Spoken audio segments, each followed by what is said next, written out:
sistema ng politika dito sa Pilipinas. Kaya it seems to me,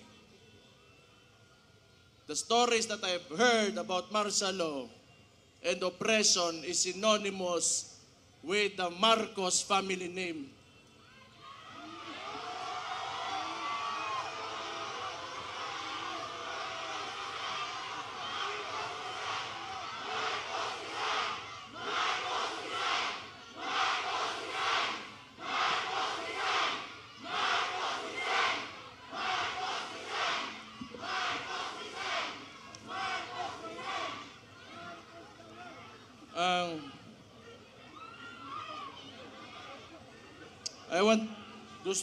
I will take this opportunity to tell Mr. Marcos how I feel about him.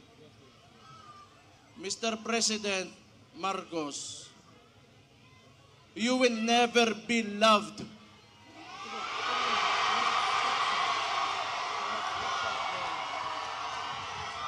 Especially to us who are calling out Rudy Duterte's name, you will never be loved, Mr. Marcos.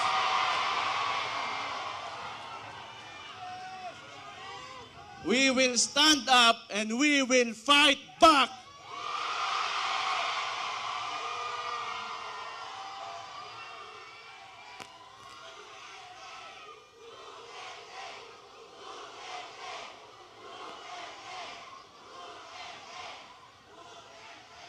Administrasyon ni Marcos o si Bongbong Marcos mismo, binigay niya sa ICC. Murag wala lang, ing ato na lang, murag walay nahimo ang atong pinalanggang amahan diri sa Tundak Bayan.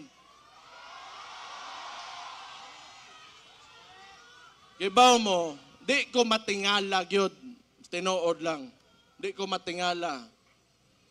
Nganong ingon ani karon kay because Rudy Duterte stood up for every tanang mga traditional politicians di nila gusto nga kausaban aning nasura ni.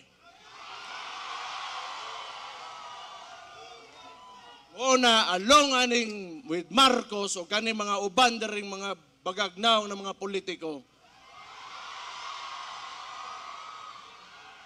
Di nila gusto nga naa ng Rudy Duterte diha kay mabulilyaso ang ilang mga dola sa gobyerno.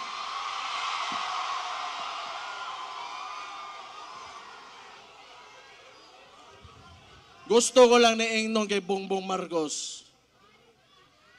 Aside you not being loved by the people, all you have is the government's resources and your term. Beyond that, you are nothing.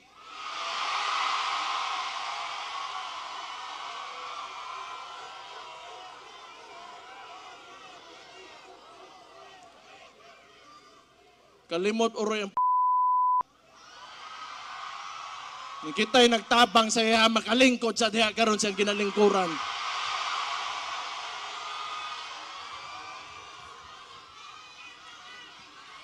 And I truly pray, Mr. Marcos, that you will be able to finish your term. I pray. Ang imong amahan, gipalubong sa akong amahan, pero akong amahan, gipapreso nimo.